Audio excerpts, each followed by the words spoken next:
อาเซ็งอย่าเห็นแนวนั้นแม่นี่เลยน้องอาเซ็งที่คนคิดฮอดมื้อนี้ไปซักน้ำหนักขึ้น หูอยู่บ่เฮือนเอ่ยนะมักนาวนี่นะมือได้เอ่ยไปสิเอามาฝากบ่ฮู้ว่าหมดแล้วบ่หมดบานนี้กินมักนาวต้นนั้นคือมี2ต้นบ่ให้ซิมซื่อๆก็บ่อยากซิมเบิ่งดูเอ่ยเบิ่งนี่คือสิคาดน้ำตาลมักนาวหลายโพดนี่ก็เป็นตาแซ่บขนาดดีเนาะยังไปเฮ็ดแบบแป๊กๆอยู่เฮ็ดซี่นะชิมแล้วบ่ฮู้รสชาติว่าซั่นเป็นตาแซ่บขนาดนี้กำลังงงนะว่าน้องปะตังสิเฮ็ดจังได๋เห็นโอ้ได้แล้วอ้าวเขาตำมักแตงคือได้ต้มไก่วะ ว่าซั่นเจ้าเฮ็ดแนวใดบอกมาเด้อดูเทื่อหน้าสิเซกมนต์คาถานี่นะเพื่อตำมักฮุงแล้วสิได้ปิ้งไก่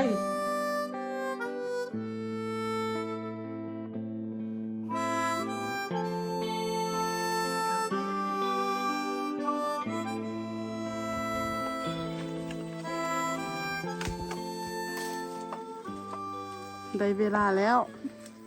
เฝ้าคอยมาดนมือนี้ได้เอามาปรุงอาหารแล้วเอาเมื่อไปกินไหมคันเฮ็ดกินนะนี่ได้ใส่แล้วเนาะไล่น้องอุ้งอันนั้นไม่ยังกบอันใดเอาดีๆแม่ปะตังใส่ตกใจเด้อันนั้นเป็นนกมาอยู่เนี่ยหังนกว่ะเนี่ยเอามักนี่นี่ใหญ่นะเป็นตาแสบนะใส่ลงไปสะอ่อนแต่มากอันนี้แหละเอ้ยฟ้าวนะมันลุงกุ้งนางไล่ขนาดเลยต้นเดียวเอ้ยฟ้าวนับมือนันได้40 หน่วยนี่เด้ปะตังเห็นบ่นี่ซ่องเขื่อนี่สินะ2-3 เขื่อนี่สินะดูความไล่เนาะมันไปฝุ่นหมดมันไปต้นมักพุกหันเด้เอ้ยฟ้าวนับหน่วยใหญ่หน่วยน้อยหมดได้40 หน่วยทำไมเนาะไอ้ยาอีเลยพามาไปเอาไปแกงใส่สินหมูอาเซ็งอย่าเห็นแนวนั้นแม่นี่เลยน้องอาเซ็งที่คนคิดฮอดมื้อนี้ไปซักน้ำหนักขึ้น แต่ก็เอ่ยว่าเจ้าจ้อยว่าเก้าจะคือน้ำหนักขึ้นว่ะงง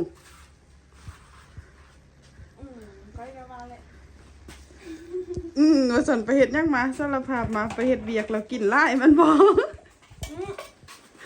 ไปบ่ได้กินใครก็บ่กินนะคะใครกินใครก็กินให้อิ่มนะไปเฮ็ดเวียกแล้วกินไล่ให้มันอิ่มอ้าวบ่ได้ไปติเจ้าก็เดี๋ยวว่าไปให้เขาบ่แม่นตินั่นแหละไปซื่อๆบ่เฮ็ดคนบ่ได้เฮ็ดเวียกได้เจ้าเมื่อกี้นี่นะขายความลับออกมาได้อาเซ็งเฮากินแบบนี้แล้วมันกินได้เนาะปะตังถ้าให้มันสุกมันล้นลงมาแล้วมันมีแมงเนาะมันมีแมงอยู่ในแล้วว่าอาเซ็งมักแตงจังนะซอยได้แล้ววะเอามาไหมอันนี้แม่นของคนมงคือกันที่เอ้ยฟาร์มกับบ่ฮู้แหละอันแม่เท่าอันนั้นหั่นน่ะที่เอ้ยฟาร์มก็ให้เพิ่นมาเอาเครื่องไปให้เราเท่าหั่นน่ะเราเอามาตอนเราเอามาให้ตำมักแตงเด้อมื้อนี้บ่ได้ตำมักฮู้เนาะมักแตงน้อยนึงเอาบ่ฮู้นำจุเจ้าแล้วเพื่อนเราจะมกลัวอยากจังได้ก็ใส่แหละในตู้เย็นเอาแม่เอาซิง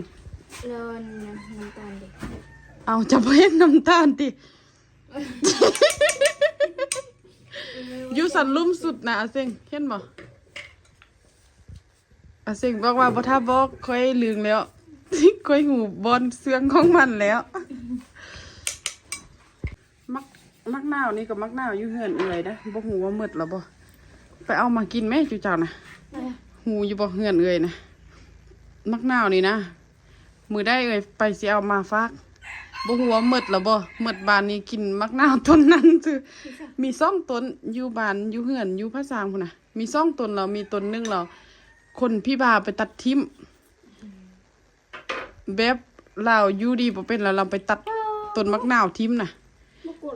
มีน้ำลายแต่ว่ามันบ่หอมมักนาวรุ่นนี้น่ะ นำโคตรไล่เลย คันตัวน้อยนะมันห้อมหลัก ตัวนี้เป็นรุ่นมีน้ำคือกันกับอันนองยีอันตีหัวนองยีแตะกันค่ะ คนอันที่เจ้าก็เห็นอยู่ว่าคลิปไอ้เพื่อนหั่นน่ะบ่ได้เบิ่งว่ะมีแต่นาราเนาะมักเบิ่งน่ะ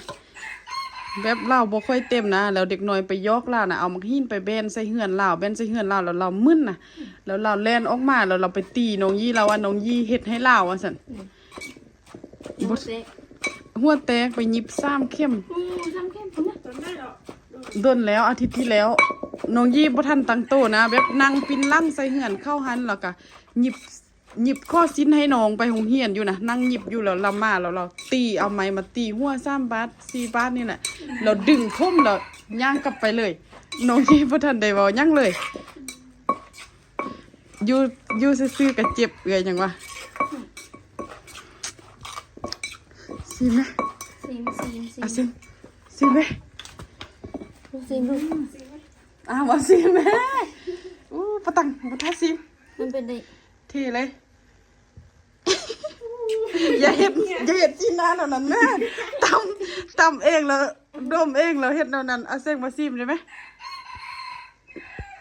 แซ่บบ่ เป็นทางใดซิมไหมโอ้เอาเส้นนี่บอกให้ซิมซื่อๆก็บ่อยากซิมบังดูเอื้อยเบื้องนี้คือจีคาดน้ำตาลมักนาวไล่พุดเลือดแนวใด เจอหลายชิ้น บ่แซ่บ บ่แซ่บเกลืออาเซ็งบ่แซ่บเกลือหรือเกลือไล่พุดเป็นย้อนเฮาใส่มะกอกบ่ ไปตามบ่เอ้ยฟ้าบ่ซิม เอาสิแม่ ซิมอีกไหม ซิมให้หมดครกเลยซะ เอาเป็นเจเป็นหนัวก็เป็นเจเด้อ เอาจัดไปหอบ2 ได้เนาะได้ก็ได้ไปเป็นไงว่ามันเผ็ดโผล่ว่ามันเผ็ดมันเป็นอย่างนั้นน่ะ เผ็ดโพดสันเฮ็ดแนวใดเอาหยังมาใส่ มันตามไส้นิดนึงก็ได้ใส่ก็ใส่ เอาพอตั้งนี่มีแต่ มายังกับบ่ใดก็ได้แล้วใส่ก็ใส่โอเค เป็นคนสบายเนาะแบบได้ก็ได้เนาะนี่ก็เป็นตาแสบขนาดนี้เนาะยังไปเฮ็ดแบบแป๊กๆอยู่เฮ็ดที่นาซิมแล้วบ่ฮู้รสชาติว่าซั่นเป็นตาแสบขนาดนี้คนเบิ่งจนน้ำลายไหลแล้วนี่คนทายกับน้ำลายไหลแล้วนี่ยังบ่แสบอีกอยู่วะ เผ็ดเลย กำลังงงนะว่าน้องปะตังสิเฮ็ดจังไดเห็นโอ้ ได้แล้ว ได้แล้วเอ้าเฮาตำมักแต่งคือได้ต้มไก่วะ ว่าซั่นเจ้าเฮ็ดแนวใดบอกมาเด้อดูเทื่อหน้าสิเซกหม่นกระทะนี่น่ะเพื่อตำมักฮุงแล้วสิได้ปิ้งไก่กินไหม กินเด้อ โอเคเอาเลยเอาสิเอาจานมาเอาเหลือแม่ปะตังเอาเลยฟาร์มอย่างบ่ค่อยหิ้วไล่นี่นะห้าก็กินตอน10 โมง 11 โมงครึ่งกินอีกแล้ว อันจากใน2 โมงจะไปโรงเรียนเหมือนฟาร์มไปกินอีก จึงได้หุ้นดีเนาะบ่ตัวนี้บ่แม่นเป็นจังไดบ่แซ่บอ่ะคันเขาไม่แบบนี้บ่แซ่บอ่ะ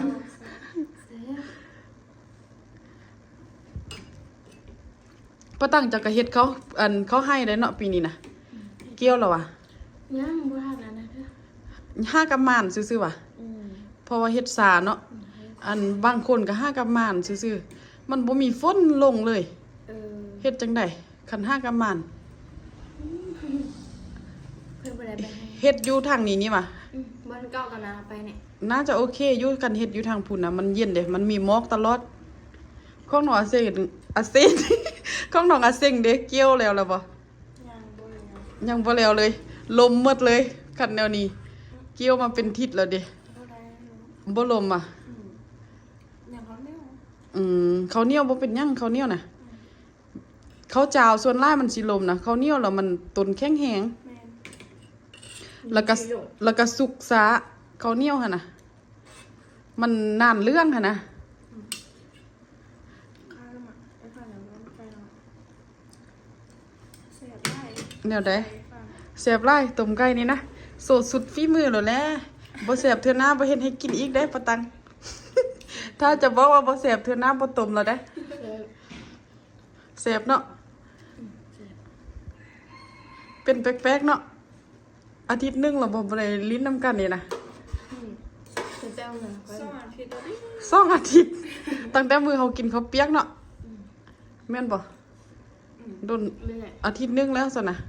มาเจอกันแล้วรู้สึกแปลกๆไปฟ้ามรู้สึกแปลกๆนะเวลาถ่ายคลิปเว้าโอ้คือแปลกแท้ว่าคำเว้าตัวเองเว้าบ่ถูกเลย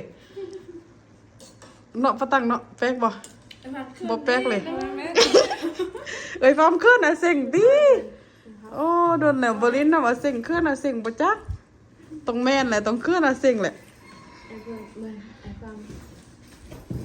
ฮะ ไอ้ฟังไอ้ตี เอ้ยฟาร์มต้องอายปะตังแหละ แล้วตัวที่จ้า ค่ายบ่ออกแท้ๆแนวนี้เผ็ดเนาะพี่น้องกินตำมักแตงใส่คำนึงกินข้าวหอนๆใส่โอ้ยน้ำลายสิไหลน้ำลายสิไหลจังน้ำตาสิไหลเนาะน้ำมูกกับสิไหลคือกัน ถือว่าเราชนจีอยู่ มันหอนนะอันนี้หอนนะแล้วเขากินอันนั้นแล้วเขากินอันนี้ใส่แล้วมันเหรอสิให้ปะตังรับผิดชอบปะตังตำ